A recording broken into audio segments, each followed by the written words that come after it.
And now, here's Dr. Michael Sala. A pleasure to have JP back on Exopolitics today. Well, welcome back, JP. How you doing? How you doing, Dr. Michael? Everything good? Yes, well, you just contacted me and said that you had a mission to some city or something submerged in the Atlantic Ocean. So, yeah, what happened? Yeah, we got picked up. And we went on a Black Hawk helicopter to a science vessel in the Atlantic. And we were going super fast.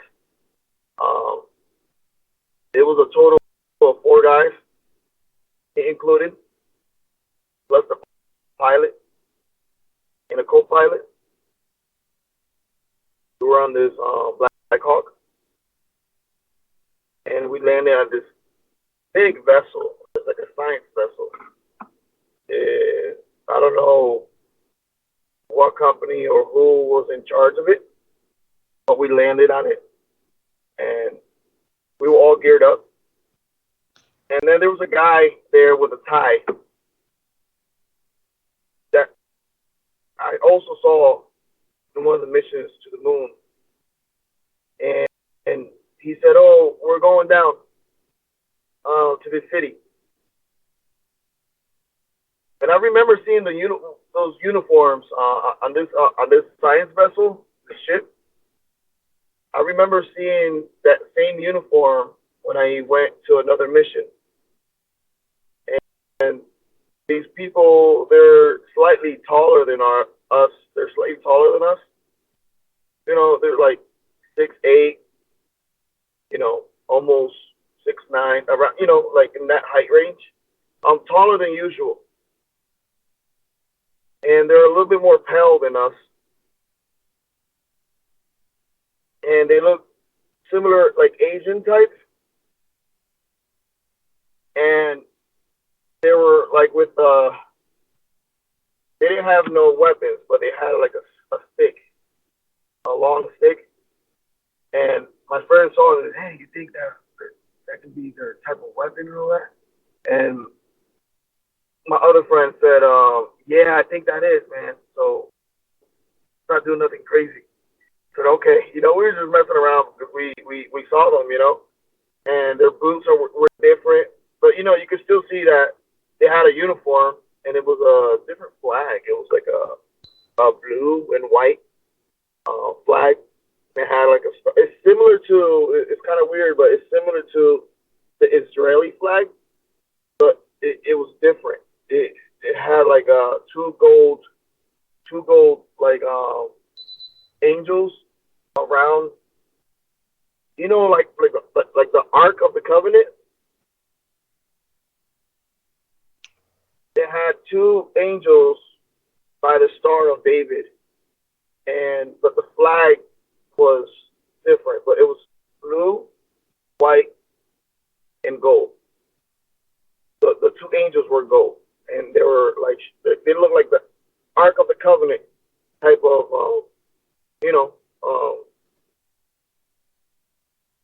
so we were on this vessel, and we waited like 40 minutes on there, and there was like a big submarine, cigar-shaped submarine, and the size of the submarine was glowing. It's a bigger submarine than usual. It's like 50 yards. It was a big submarine, but I think it also can go out of the ocean and float out and shoot up. It went up, and then a hatch opened up, and we saw another guy in a uniform. He went like this, giving the signs on the guy that was on the science vessel. And we saw that, and the guy with a tie that we were with, that was on a science vessel, he's like, "Okay, let's go." And we were like confused because we didn't know where we were going. So we got in, we went down, the ladder of the side of the ship. We went on this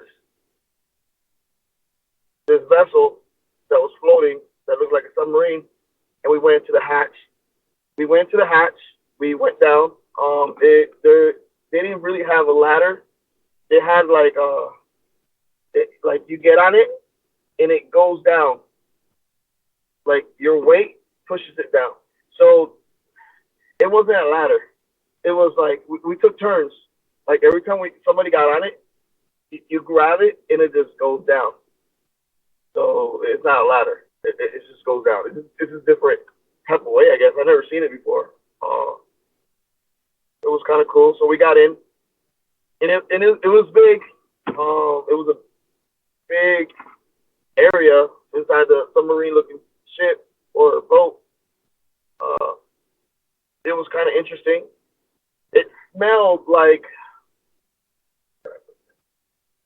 you know, when you put a candle on, it smells like a vanilla type of smell mixed in with a type of metal. When you first start a candle, there's like that vanilla scent with a little bit of metal. So it was kind of interesting to smell. I like to, when I go to these different places, I try to remember the smell. I try to remember the visual and the people I'm surrounded with. So those are the top three things that I do when I go to experiences and all that.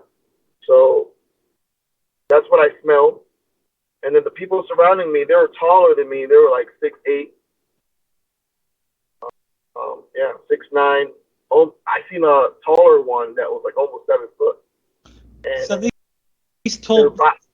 So these tall people, JP, was that the crew of the submarine? So then I take it the submarine wasn't an American submarine; it belonged to another race with these tall people. So in the submarine, was the height much different? Was it like normal submarines aren't all that high? You know, maybe 7 feet.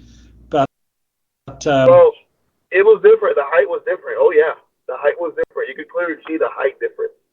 These people were standing up, and an extra 3 feet was above their head. So it was made for their size. Surely, yeah, for sure.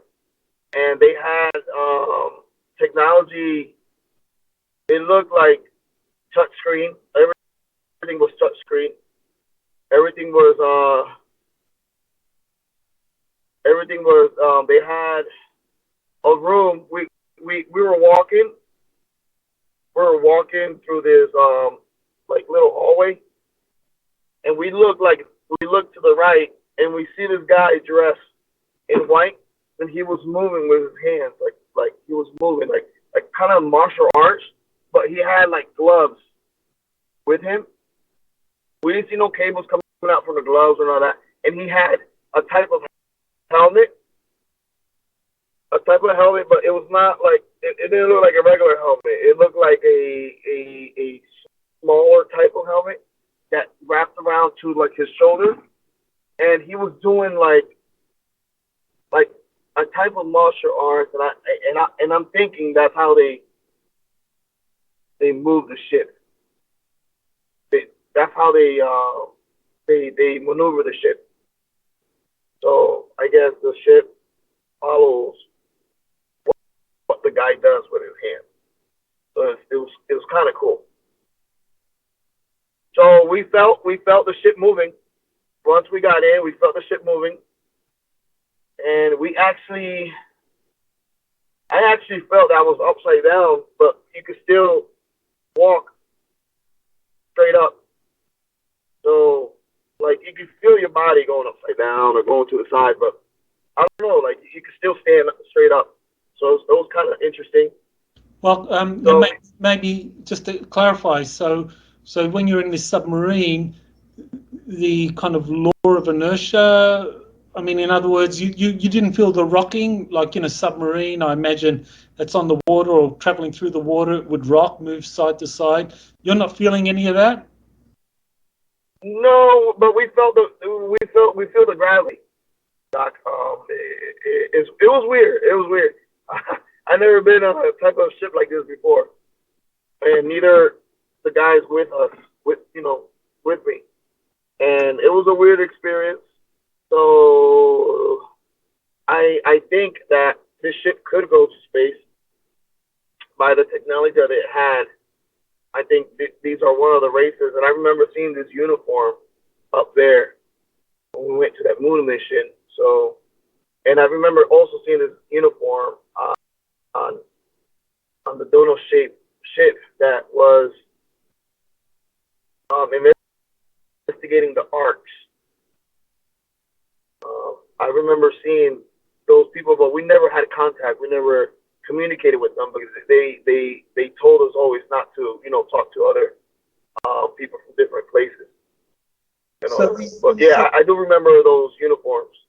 So when you say you remember those uniforms, you remember. So we started going down, and then your ear starts popping when you go like a certain height down. So we felt that. I felt the ears popping and all that. So that was I knew that we were going really deep, and I was yawning a lot. I remember that, and I know that's caused by the lack of oxygen. And we felt like a big movement, like a jolt, and then we heard a big noise, like something grabbing the ship, like, oh, and then another jolt, and then the hatch opened again, and we got out, and that was crazy. When we got out, it was dark, and then the light started turning on, right to left, turning on, and you could see fields similar to the experience I had when I first was telling you about these plants and all that, and these places I went, these domes. Yeah. It looked similar to that, and it was quite interesting. You could see people walking around. You could see people working, like you could see type of vehicles, but they also had wheels, a type of wheel that, but it was like more thinner than ours, and you could see people driving, like it looked like a city. It looked really like a city. The oxygen I think it was more pure there in this place that we were at, and you could see like a protective bubble around this city, but you could see it moving. It wasn't hard. You could see it moving with the ocean, like you could see it moving.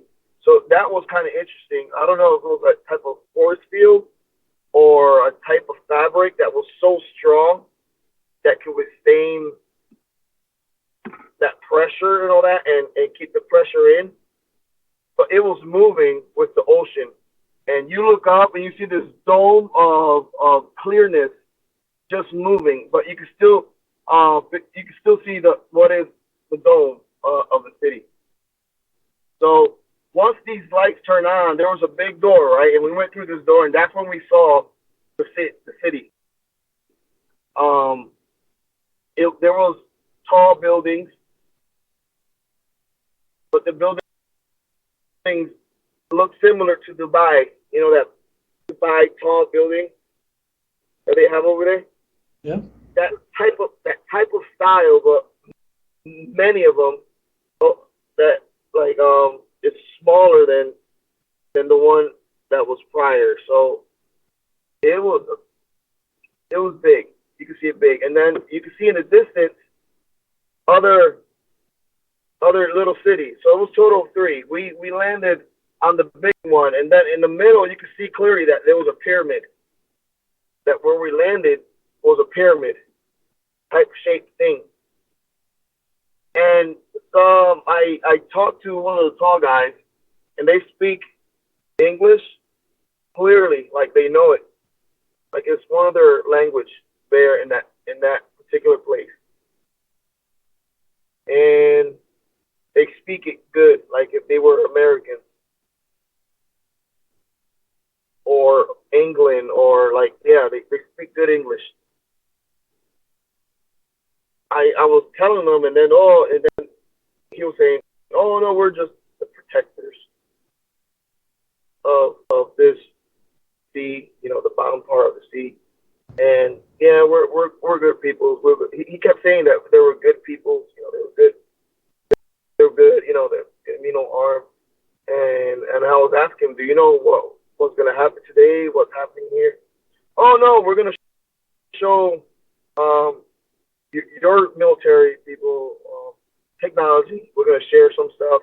I think it's time for us to share some technology that we have down here with you guys to share before something happens. So yeah, we went there to share technology, and some of the technology is similar to the technology that the Ark has, but I guess they managed to build this thing around these pyramids that they were still activated. So that was kind of cool, and it's kind of cool because it's also near the Bermuda Triangle, and it's also a little bit close to the Ark. So it's quite close, but we did not know that this city existed. I did not know. I'm sure the military itself, everybody knew that this city existed, but I did not know that this city existed. So that was quite new for me. So the city is at the bottom of the Atlantic Ocean, somewhere in the Bermuda Triangle area, and the people living in there are very fair-skinned and very, very tall. And inside the dome, it's just normal oxygen. I mean, so these are just people walking around. We're not talking amphibians or anything like that. Just people walking around in this giant city. So yeah, tell us. I mean, did you actually go inside the city? They did not let us go inside the city. We stayed in an area that we could still see the city, but it was like a glass. It was really thick. We could see the city, but we did not enter the city. They didn't let us. Do you have an idea of how big the city was? I mean, what kind of population we're talking about? I think it was 2 miles square.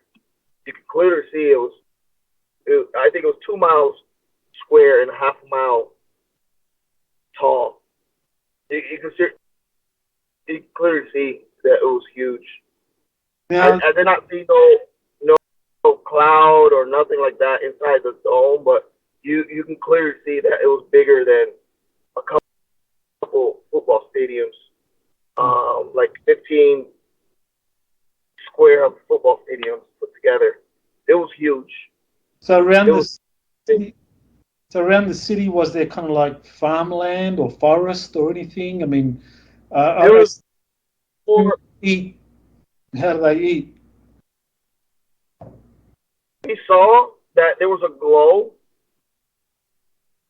like there's a glow that this pyramid was emitting, but it's darker. It's darker than it's really dark, but you can still see there's light. Like the whole city, you can see cities made of light and all that. And I think that they have a glow that gives energy to all these plants that they have.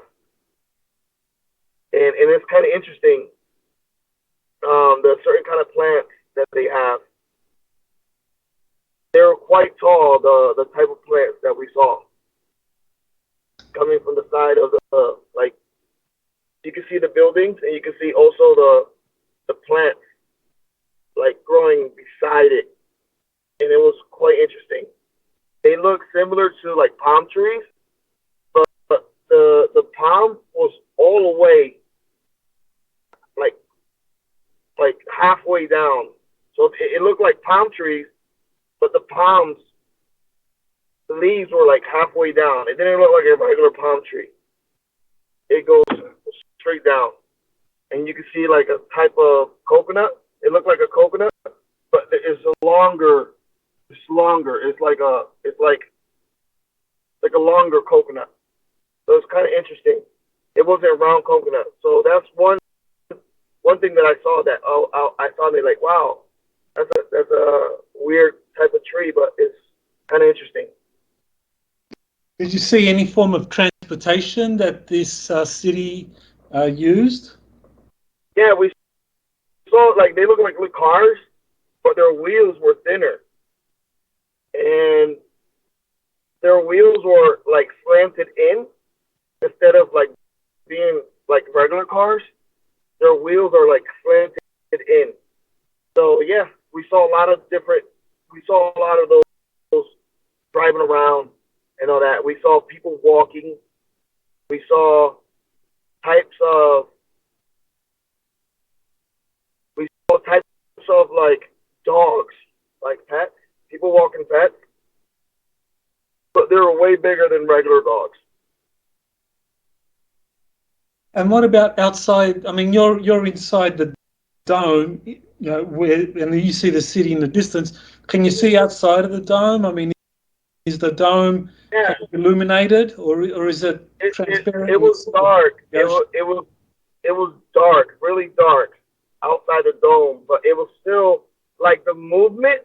Okay, when it's like a bubble, the dome is in movement. It was moving.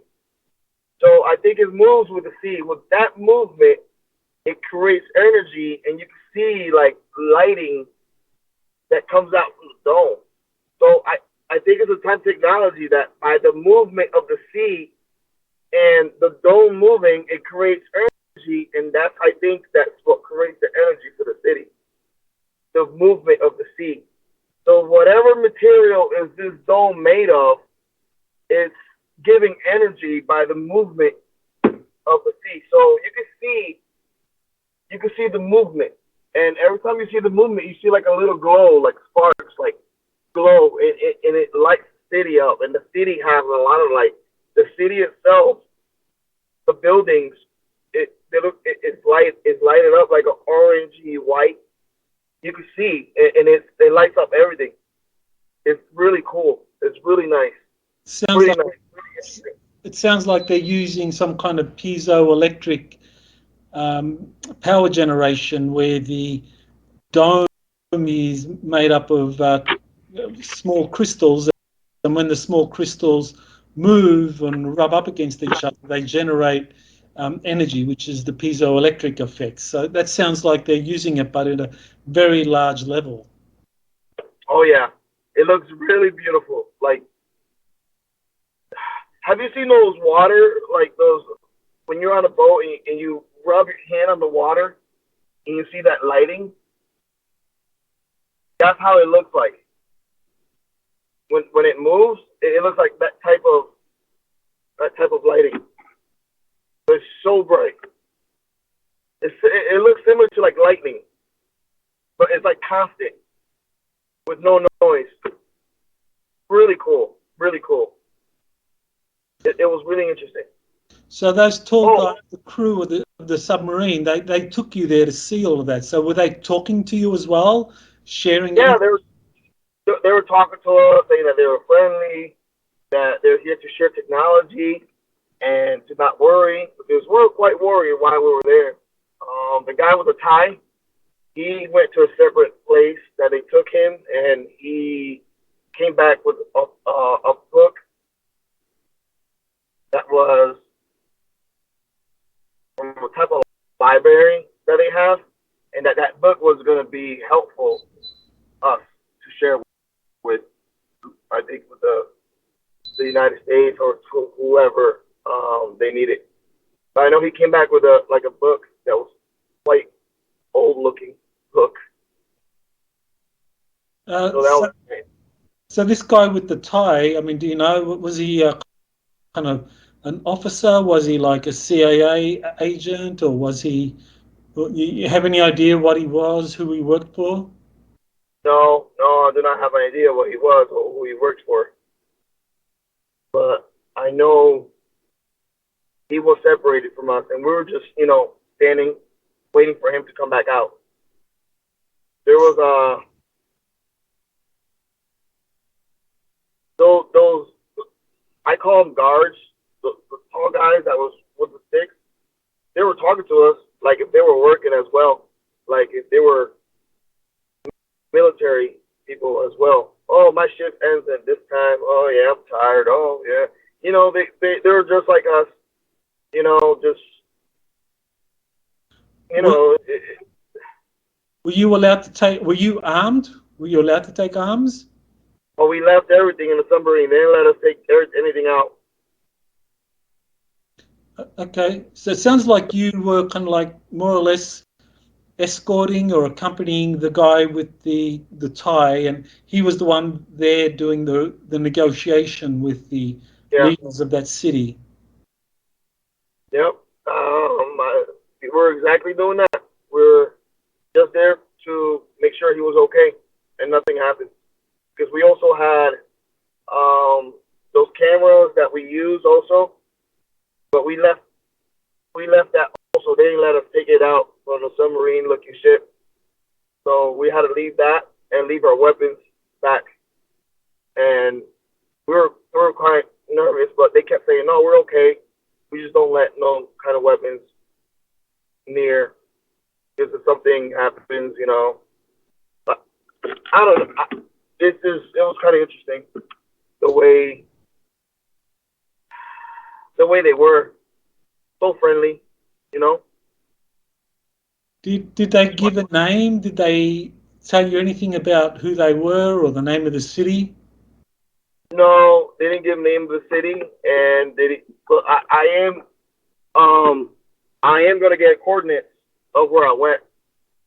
One of the guys that gave me coordinates from that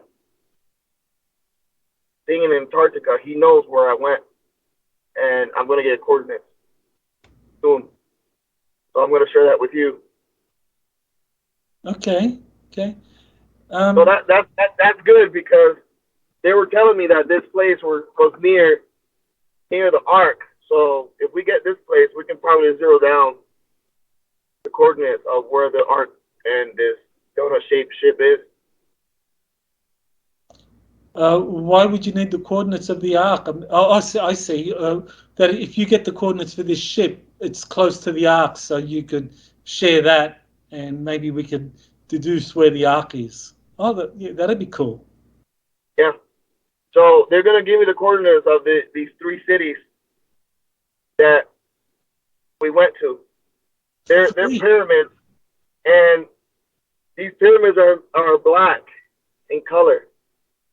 So it was quite interesting. And the top of the pyramid was something white on top of it. So I don't know if it was it looked like a marble or a metal type of thing. But I know the pyramid was black and it had something metal looking on top. And there was a total of 3 pyramids.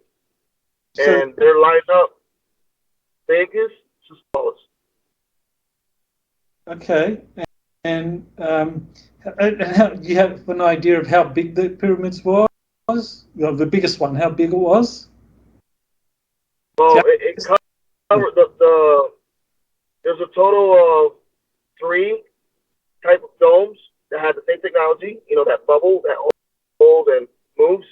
So there's 3, but in between the 3, there's like a tube that connects them that also moves. So it's like a bridge or something like that connects these 3 cities together. So it's quite interesting. So, I mean, you saw so you're in one city. So how do you know there were another 2 cities? Did you see them or did you travel to them? You can see the glow of the other cities in the distance. And it's bright. It's really bright. Like you can see, like if it was daytime here, it's beautiful. But I think it's like that the whole time. It doesn't get dark there. It does not get dark.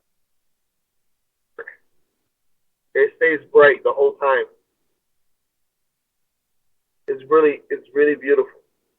Right. People. And you saw people walking around, but you can't estimate how many people were there in total. It looked like if you were going to Times Square and you see all these people walking around, and you see the cities, you see the lights, similar to that. I see. So how long were you there for? We were there like for 4 hours. 4 hours. And was there anything else that you kind of saw that kind of stood out while you were there? I mean, did you walk around? Did you have to stay in one area? Oh, they do have like screens there, like their own type of like news. Or I saw, like, we went to this room and we saw a big triangle screen, but it looked like it wasn't a complete triangle, but it was like round on top, and then it widened out on the bottom. And we saw like it was like somebody giving the news. It was kind of interesting. The same being like talking into the screen and explaining something that was happening with the city. I believe they do also have things that happen there that, that I guess they have their bad people, or I don't know. We just saw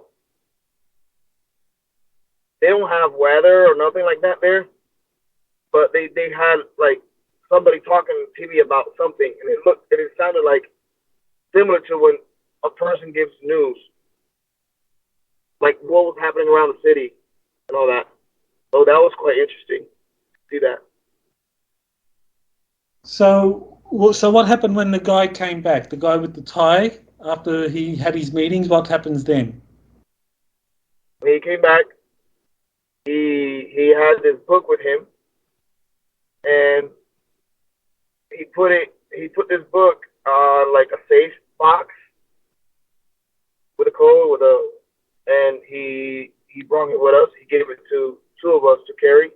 So we were carrying that book. That book was really important for him. He was like, "Oh, don't drop it. Just make sure you take it back with you and all that." So we went back to this hallway. So just imagine yourself, like you're in the Empire State Building, right? You're looking out the window and you see the city. That's how it felt like. That's how it looked like. And you can see in the distance the other cities in this bubble. So we went back. We got on the submarine looking ship with their safe and all that. We went back up. They don't use seatbelt. They don't use none of that. You just keep doing what you need to do. And they surfaced. Same thing. The ears started popping. We surfaced. We brought up the safe. Another one of those guys that were in uniform, they helped us. They're taller. They're stronger.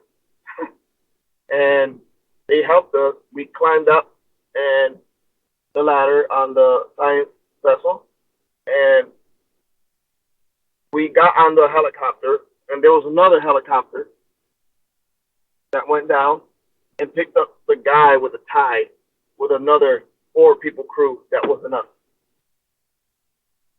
So we came back to the base, and then he got on another Black Hawk with another crew to rotate out somewhere else. I did not know where he went. He didn't say where he was going. And it was quite interesting. So did you have a debriefing at all? Did anyone kind of tell you, what you did or why you did it? No, we didn't have a debriefing. We didn't have a debriefing at all.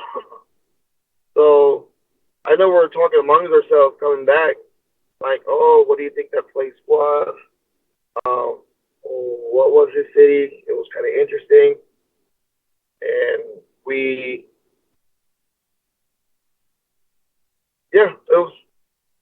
it was quite interesting. And there's other cities like that around the oceans. It's not just that one. They have one in the Pacific as well. They have one near Antarctica, and yeah, they connect with each other. It's like a one nation kind of thing, but they're spread out. So it's kind of interesting. Okay, well, that's quite an amazing experience, and so I guess that followed the usual pattern where you're just given orders to perform a mission. You go to a place, you're picked up, and in this case, there didn't seem to be much by the way of instructions other than just escort this guy with a tie. Yeah,